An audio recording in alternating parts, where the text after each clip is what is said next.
ORR పై నిన్న జరిగిన road ప్రమాదంపై దర్యాప్తు చేస్తున్నారు పోలీసులు. ఈ ప్రమాదంలో బొల్లి శివకుమార్ కుటుంబానికి చెందిన 6 స్పాట్లోనే చనిపోయారు.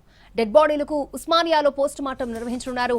10 గంటలకు హైదరాబాద్ నుండి సిరిసిల్లకు మృతదేహాలను తీసుకెళ్లనున్నారు కుటుంబ సభ్యులు. ప్రమాదంపై పోలీసులు దర్యాప్తును ముమ్మరం చేశారు. డ్రైవర్ నిద్రమత్తు, ఓవర్ స్పీడ్, మొబైల్ డ్రైవింగే ప్రమాదానికి కారణమని అనుమానిస్తున్నారు పోలీసులు.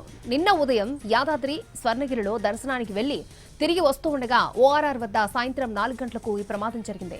ఈ ప్రమాదంలో 6 చనిపోగా ఒక మహిళకు తీవ్ర గాయాలయ్యాయి. తీవ్రంగా గాయపడిన మహిళ శంషాబాద్లోని ప్రైవేట్ హాస్పిటల్లో చికిత్స పొందుతోంది.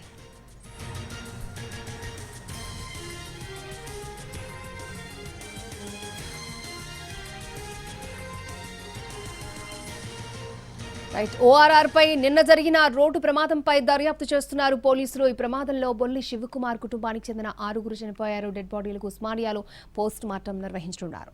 ఇదే అంశానికి సంబంధించి మరిన్ని అప్డేట్స్ మా క్రైమ్ ఇన్పుట్ ఎడిటర్ రమేష్ వెట్ల మనకు అందిస్తారు. రమేష్ వెట్ల, ఏదైతే ఔటర్ రింగ్ రోడ్ పై జరిగిన రోడ్డు ప్రమాదం సంబంధించి పోలీసుల విచారణ ప్రారంభమైంది. నిన్ననే పోలీసులు కేసు నమోదు చేసి విచారణ ప్రారంభించారు. అయితే ప్రమాదానికి గల కారణాలను పూర్తిగా ఆరా తీస్తుంది. ఎందుకంటే దాదాపు రైట్ సైడ్ లో ఉండాల్సిన కారు పూర్తిగా లెఫ్ట్ సైడ్ వచ్చి పార్క్ చేస్తున్న లారీని ఢీకొట్టడం జరిగింది. కాబట్టి కారణాలు ఏమేమి ఉంటాయన్న విషయం కూడా అధికారులు తెలుసుకునే ప్రయత్నించారు. అయితే సడన్ బ్రేక్ వేసిన దాఖలాలు కూడా కనబడట్లేదు. అంతేకాకుండా అత్యంత స్పీడ్ గా వెనుక నుంచి వచ్చి లారీని ఢీకొట్టినట్టుగా కనబడుతుంది. అయితే దీంట్లో ముఖ్యంగా mobile driver cell phone driving చేయడమా, లేకుంటే నిద్రమత్తులో ఉండడమా, లేకుంటే ఏదైనా బ్రేక్ సంబంధించి కార్ సంబంధించి స్టీరింగ్ ఏమన్నా ఒక్కోసారి లాక్ కావడం వెళ్ళడం జరుగుతుంటాయి. కాబట్టి 3 కారణాలు ప్రధానంగా పోలీసులు దృష్టి పెట్టడం జరిగింది.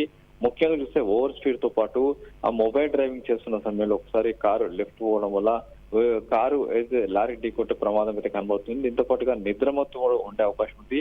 అయితే దీంట్లో వీళ్ళు సిరిసిల్ల నుంచి బయలుదేరి నేరుగా అటు యాదాద్రి దర్శనం చేసుకుని తర్వాత మరొక టెంపుల్ దర్శనం చేసుకుని చిలుకూరులో ఉన్న బాలాజీ టెంపుల్ ని దర్శనం చేసుకుని ఔటర్ రింగ్ కి వచ్చి వాళ్ళు చిలుకూరు దర్శనం కోసం వెళ్తుండగా ఈ ప్రమాదం సంభవించింది. అయితే వీళ్ళు ఒకటే రోజు అంటే మార్నింగ్ వెళ్లి సాయంత్రం వరకు తిరిగి ఇంటికి వెళ్లాలన్న ప్రయత్నంలో ఉన్నారు. ఈ నేపథ్యంలో ప్రమాదం సంభవించని చెప్తున్నారు. అయితే మార్నింగ్ నుంచి ఈవినింగ్ అంటే ఆ నిద్రమత్తులో ఉండే అవకాశం అయితే కనబడింది. ఎందుకంటే వాళ్ళు ఏదో లాంగ్ డ్రైవ్లు చేసి లాంగ్ టూర్ లో వెళ్లి వస్తుంటే నిద్రమత్తు ఉండే అవకాశం ఉంటుంది. కానీ ఇంటి నుంచి బయలుదేరి యాదాద్రి దర్శనం చేసుకుని తిరిగి అటు చిలుకూరు బస్ దర్శనం వెళ్తుండగా ఈ ప్రమాదం సంభవించింది. కాబట్టి నిద్రమత్తు అనేది కూడా పూర్తిగా కారణం కాకపోయి ఉండొచ్చని చెప్తే అయితే సెల్ ఫోన్ డ్రైవింగ్ ప్రమాదానికి కారణమే ఉండొచ్చని ఒక నిర్ధారణకు అయితే వచ్చి ఉన్నారు.